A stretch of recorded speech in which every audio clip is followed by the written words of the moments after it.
Bismillahirrahmanirrahim. Assalamualaikum anak murid Ustazah tahun 3 dedikasi. Ustazah harap kamu semua dalam keadaan sihat hendaknya. Okey, alhamdulillah kita berjumpa lagi dalam pelajaran pendidikan Islam untuk minggu ni kan. Okey, alhamdulillah kita dah bercuti selama seminggu. Seronok kan kita bercuti? Seronok, tak ada PDPR. Okey, hari ni kita sambung lagi pembelajaran kita. Okey. Hari ni kita nak sambung pelajaran pendidikan Islam bidang adab. Ni adab. Okey. Ni tajuk yang terakhir untuk adab iaitu cintakan sunnah Rasulullah. Cintakan sunnah Rasulullah. Siapa Rasulullah? Nabi Muhammad sallallahu alaihi wasallam. Kenalkan dengan Nabi Muhammad. Kita dah kenalkan siapa nama Nabi, siapa ayah dia, siapa ibu dia, kita dah tahu bila dia lahir. Okey, hari ni kita nak belajar tentang sunnah Rasulullah. Apa dia sunnah? Jom kita tengok. Okey. Pengertian sunnah Rasulullah. Okey, apa maksud sunnah?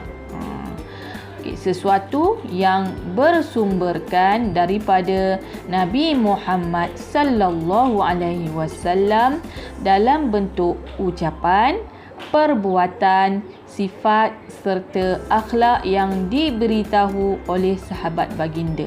Okey, sunnah ni apa? Sunnah ni sesuatu yang Nabi buat. Okey. Melalui ucapan dia ke, perbuatan dia ke, sifat dia ke dan akhlak dia yang diberitahu oleh sahabat. Sahabat baginda, Nabi akan sampaikan kepada sahabat, sahabat akan sampaikan kepada sahabat-sahabat yang lain dan sampailah perkara itu kepada kita. Okey. Contohnya apa? Contoh perbuatan Nabi. Nabi duduk macam mana? Nabi senyum macam mana? Nabi tidur macam mana? Nabi makan macam mana? Semua kita dah belajar kan. Yang kita buat tu, yang baca doa, makan tangan kanan, tidur mengiring sebelah kanan tu semua adalah sunnah daripada Nabi. Nabi yang ajar, kita kena buat. Kenapa kita kena buat? Bila kita buat sesuatu yang Nabi buat, itu dinamakan sunnah. Bila kita mengamalkan sunnah Nabi, kita akan dapat pahala. Okey. Jom kita tengok apa lagi. Okey, contoh sunnah Rasulullah. Contoh-contoh sunnah. Menjadi anak soleh. Menjadi anak soleh ni sunnah Nabi. Nabi seorang anak yang soleh, yang mendengar kata ibu dan ayah. Walaupun dia tak ada ibu dan ayah, dia ada datuk yang menjaga dia, dia ada ibu susuan. Nabi dengar cakap datuk dia. Nabi tak menjadi anak yang derhaka. Kemudian membaca Al-Quran. Membaca Al-Quran juga adalah sunnah Nabi. Bila kita buat perkara yang sunnah ni, kita akan dapat pahala. Okey, kemudian menuntut ilmu. Menuntut ilmu ni apa? Belajar. Ni yang kita belajar ni, yang kamu belajar matematik, belajar pendidikan Islam, belajar sejarah tak ada. Kamu belajar apa? Sains, bahasa Inggeris tu adalah sunnah Nabi. Nabi suruh kita menuntut ilmu.